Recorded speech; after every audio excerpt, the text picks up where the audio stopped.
সেবামূলক প্রতিষ্ঠান হিসাবে আমরা যখন কাজ করি, আমাদের কাছে অন্য কোনো প্রতিষ্ঠানে কেউ আসলে আমরা সবসময় চেষ্টা করি আমাদের সবটুকুন দিয়ে আমাদের অভিজ্ঞতার নির্যাসটা তাকে দিয়ে দিতে। যে কাজটা আমি 2 বছর ধরে কষ্ট করে শিখেছি, কেন আমার আরেক ভাই তিনি সেবামূলক কাজ করছেন, কেন তিনি 2 বছর সময় ব্যয় করবেন, আমি তাকে 2 মিনিট ভিতরে কেন দেবো না?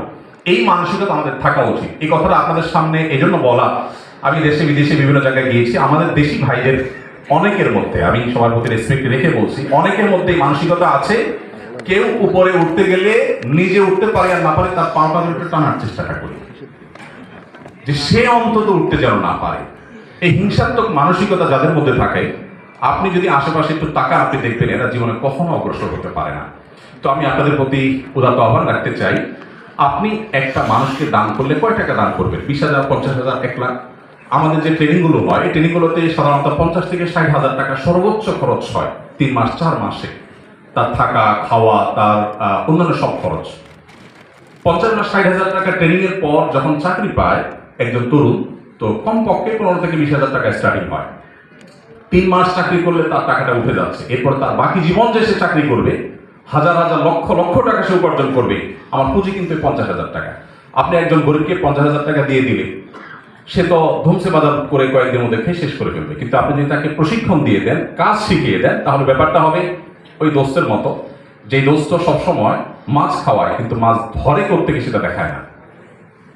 যদি মাছ ধরার জায়গাটা আপনি শিখাই দেন, তাহলে মাছ খাওয়ায় কত সওয়াব পাবেন, তার চেয়ে বেশি সওয়াব পাবেন।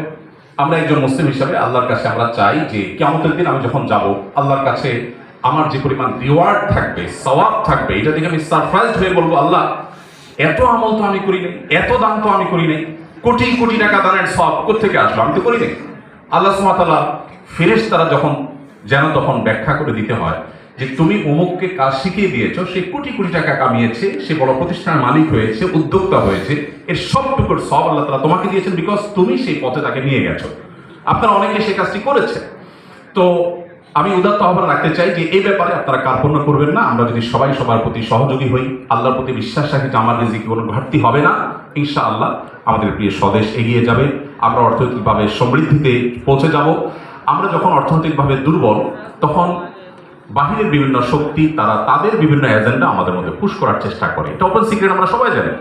কিন্তু অর্থনৈতিকভাবে আমাদের প্রিয় স্বদেশ যদি স্বাবলম্বী হয়, আমরা যদি মেরুদণ্ডটা সোজা করে দাঁড়াতে পারি, আমরা যদি অর্থনৈতিকভাবে পৃথিবীর অন্য দেশগুলোর উপরে এতটা নির্ভর না হতে হয় যখন যতটা বর্তমানে আছি, তাহলে প্রকৃত স্বাধীনতার স্বাদ আমরা উপলব্ধি করতে পারবো, স্বাদ আমরা আস্বাদন করতে পারবো। যতদিন পর্যন্ত আমরা আমাদের অর্থনৈতিক মুক্তি নিশ্চিত করতে না পারবো, ততদিন পর্যন্ত আমরা কখনো স্বাধীনতার প্রকৃত স্বাদ